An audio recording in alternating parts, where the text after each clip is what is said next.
Hi viewers, வணக்கம். Welcome to Gangai herbal kitchen.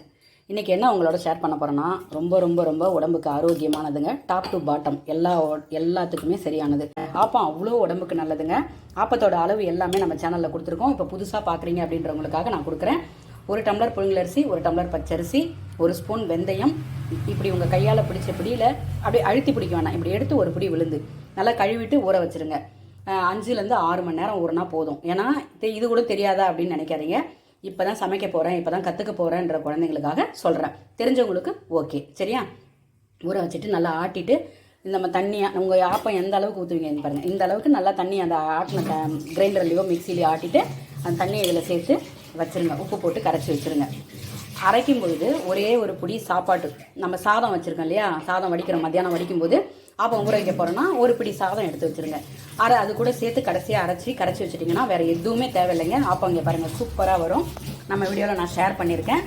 Appam தேங்காய் பால் அவ்வளோ உடம்புக்கு நல்லதுங்க. இதோடு இல்லாமல் பாரம்பரிய அரிசியில் எப்படி ஆப்பம் பண்ணுறது அப்படின்ற வீடியோவும் நான் கொடுத்துருக்கேன். இங்கே பாருங்கள் ஊற்றிருக்கேன். இந்த ஆப்பம் பண்ணணும்னா கொஞ்சம் பொறுமை தாங்க வேணும், சரிங்களா?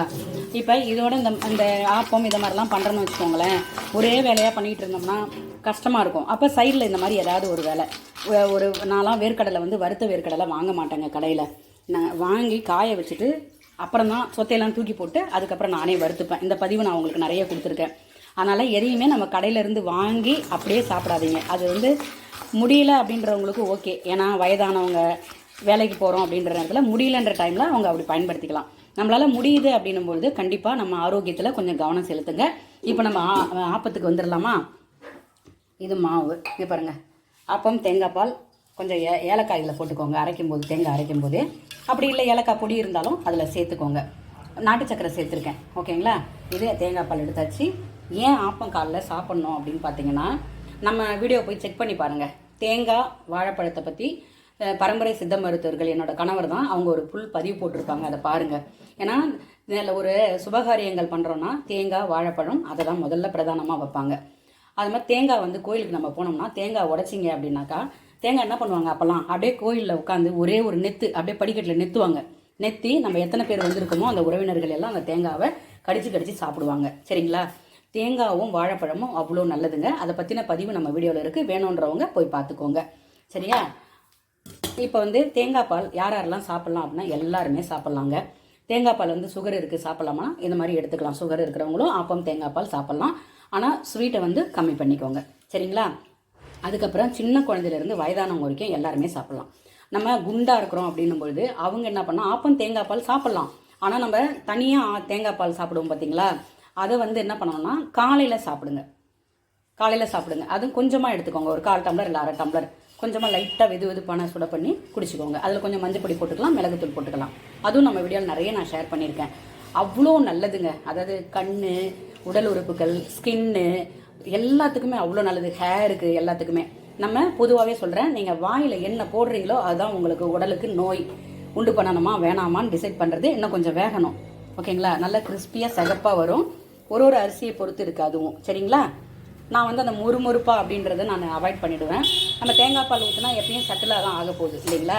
அதனால் இப்போ நான் குண்டாக இருக்கிறேன், எனக்கு தேங்காய் சாப்பிடணும்னு ஆசையாக இருக்குது அப்படின்னும்போது குண்டாக இருக்கிறவங்களும் தேங்காய் சாப்பிட்லாம். எப்படி சாப்பிட்லான்னா, தேங்காய் பாலாக எடுத்துக்காமல் நீங்கள் அந்த தேங்காவை கட் பண்ணி ஒரு 4 சில்லு சாப்பிடுங்க. எப்போ வேணாலும் ஒரு 11 மணிக்கு ஸ்நாக்ஸ்னால் அந்த வறுத்தது பொரிச்சது கடையில் வாங்குற ஜங்க் ஃபுட் தான் சாப்பிடணும்னு இல்லை.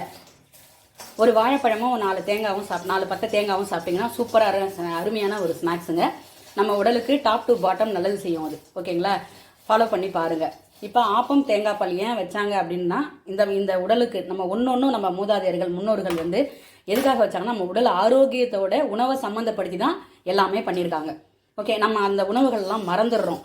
அதாவது மறக்காதீங்க. நம்ம இப்போ பார்த்தீங்கன்னா நிறைய சம்பாதிக்கிறாங்க, ஆனால் கடைசி காலத்தில் போய் டாக்டர்கிட்ட தான் போய் மன உளைச்சலுக்கு ஆளாகிறாங்க, நோயாட அவஸ்தைப்படுறாங்க, ஓகேங்களா? அதனால் உணவு தாங்க மருந்து தான் உணவு. இந்த மாதிரி நம்ம உணவுலேயே நீங்கள் கண்ட்ரோல் பண்ணிக்கிட்டிங்கன்னா, நீங்கள் வயதான பிறகு நம்ம பிள்ளைகளையும் நம்ம தொந்தரவு பண்ண வேண்டாம், நம்மளும் கஷ்டப்பட வேண்டாம், சந்தோஷமாக ஹாப்பியாக நம்ம ஃபேமிலியை நம்ம லீட் பண்ணலாம், ஓகேங்களா?